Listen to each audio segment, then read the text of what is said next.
अस्सलाम वालेकुम dear friends, मैं हूं कामरान शाह और आप देख रहे हैं एमएलटी हब विद कामरान। कैसे हैं दोस्तों? उम्मीद है सब ठीक ठाक होंगे।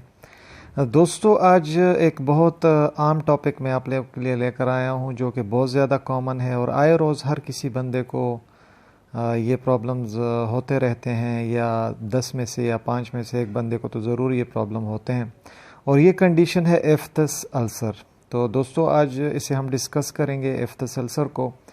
जो दोस्त नए हैं मेरे चैनल पर, वो चैनल को सब्सक्राइब करना मत भूलिएगा। दोस्तों, चलते हैं एफ्थस अल्सर की साइड पर। अगर एफ्थस अल्सर को हम देखें दोस्तों, तो मोस्टली ये होता क्या है? मोस्टली एक स्मॉल सेंसिटिव या पेनफुल अल्सर होता है जो कि एक गड़ा सा बना देता है माउथ की लाइनिंग में। माउथ के डिफरेंट पार्ट्स में ये होता है, या फिर टंग पर भी हो सकता है, ठीक है। और मोस्टली इसे कैंकर सोर भी कहा जाता है।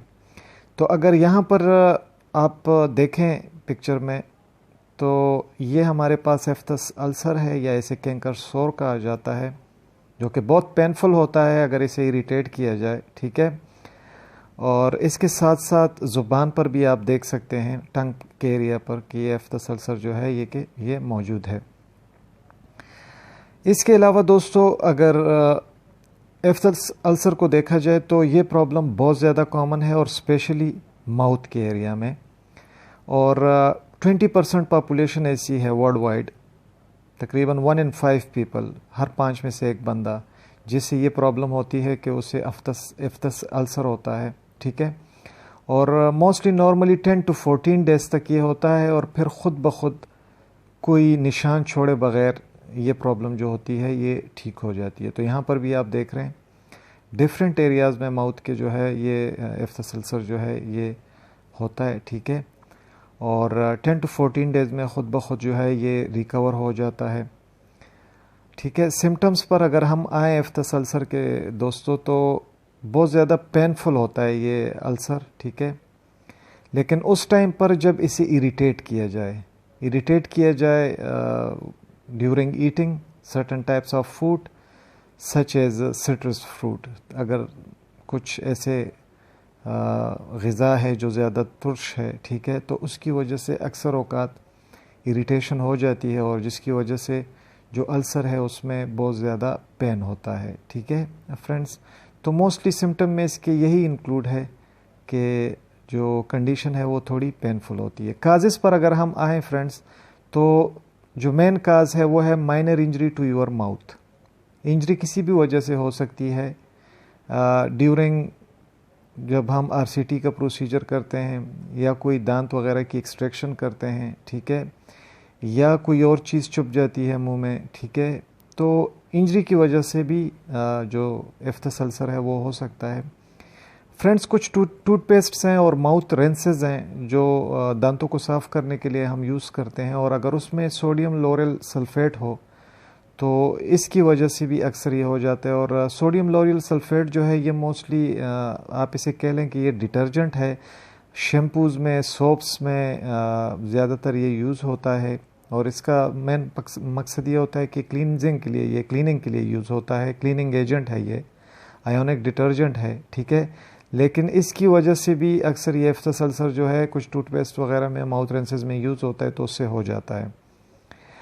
कुछ फूड्स हैं जिसकी वजह से सेंसिटिविटीज़ होती हैं, पर्टिकुलरली जो चॉकलेट है, कॉफ़ी है, स्ट्रॉबेरीज़, एग्स, नट्स, चीज़, और स्पाइसी और एसिडिक फूड जो है, ठीक है दोस्तों।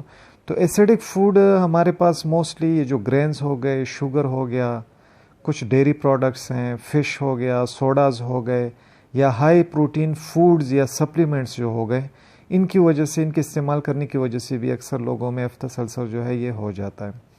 वो खुराक जिसमें विटामिन B12 कम हो, जिंक कम हो, फोलेट कम हो, या फोलिक एसिड और आयरन, तो ऐसे खुराक यूज़ करने की वजह से भी जो है एफ्थस अल्सर हो जाता है। इसके अलावा मुंह में कुछ बैक्टीरियाज होते हैं फ्रेंड्स, ठीक है, और उन बैक्टीरियाज की वजह से एलर्जिक रिस्पॉन्स जो है वो माउथ में आता है, जिसकी वजह से एफ्थस अल्सर जो है वो हो जाता है।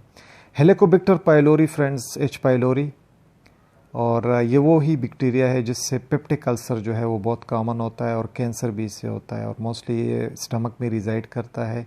तो हेलिकोबैक्टर पाइलोरी भी एक रीज़न है कि इसकी वजह से एफ्थस अल्सर हो। Hormonal shifts during menstruation, periods में, मेंस्ट्रुअल साइकिल्स में कुछ हार्मोनल इम्बैलेंस की वजह से भी अक्सर औकात जो है इंक्रीज़ और डिक्रीज़ की वजह से कभी कभार एफ्थस अल्सर जो है वो फीमेल में नोट हुआ है।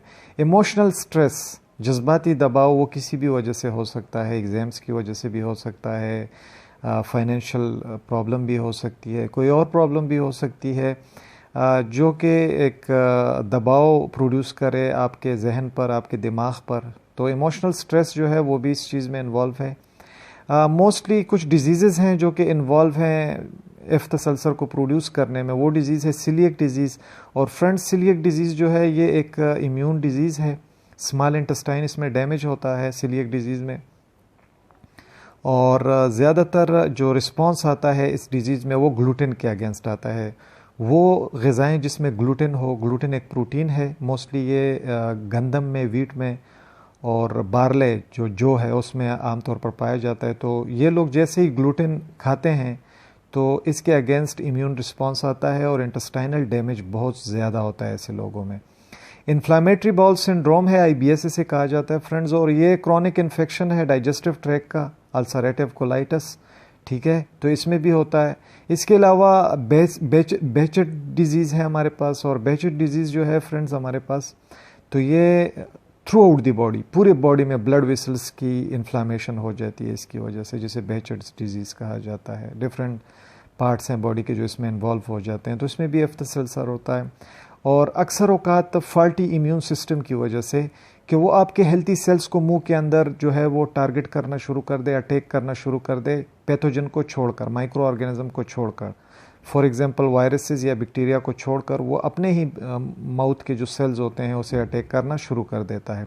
HIV एड्स में जो कि इम्यून सिस्टम को काफ़ी सप्रेस कर देता है, तो इस डिजीज़ में भी मोस्टली एफ्थस अल्सर जो है या कैंकर सोर्स ये बहुत ज़्यादा कॉमन होते हैं। डायग्नोसिस इसकी क्या है दोस्तों? कंप्लीट ब्लड काउंट हम कर सकते हैं इसकी हम लेबॉर्ट्री में। आयरन लेवल हम चेक कर सकते हैं friends. Vitamin B12 level and folate studies हम कर सकते हैं। ग्लूटेन एंटीबॉडी टेस्ट कर सकते हैं हम सीलिएक डिजीज़ के लिए। Faecal calprotectin test for Crohn's disease, ठीक है। जो फीकल काल प्रोटेक्टिन टेस्ट है, ये काल प्रोटेक्टिन भी हमारे साथ एक प्रोटीन है दोस्तों, और ये मोस्टली रिलीज़ होता है और इसे रिलीज़ न्यूट्रोफिल करता है जब कभी इन्फ्लामेशन होती है GI में, ठीक है। तो इसकी वजह से बहुत ज़्यादा ये प्रोटीन जो है काल प्रोटेक्टिन ये रिलीज़ हो जाता है, और फिर इंटेस्टाइनल इन्फ्लामेशन जो है इसमें बहुत ज़्यादा कॉमन होती है। तो स्टूल काल प्रोटेक्टिन टेस्ट भी हम इसमें कर सकते हैं। स्वेब्स ले सकते हैं हम माइक्रोबायोलॉजी इवेल्युएशन के लिए for the presence of Candida albicans जो कि एक फंगस है, और stool H pylori antigen test जो है वो भी हम कर सकते हैं दोस्तों। तो ये थे हमारे पास कुछ टेस्ट जो कि हम लेबॉर्ट्री में कर सकते हैं। ट्रीटमेंट इसका क्या है friends? Superficial tissue cauterization using silver nitrate sticks, ठीक है दोस्तों। तो कॉटराइजेशन जो है ये एक ऐसा प्रोसीजर है, एक ऐसी टेक्निक है जिसमें जो एरिया ख़राब हो उसे जलाया जाता है, बर्न किया जाता है, रिमूव किया जाता है, और इसमें सिल्वर नाइट्रेट के स्टिक जो हैं वो यूज़ किए जाते हैं।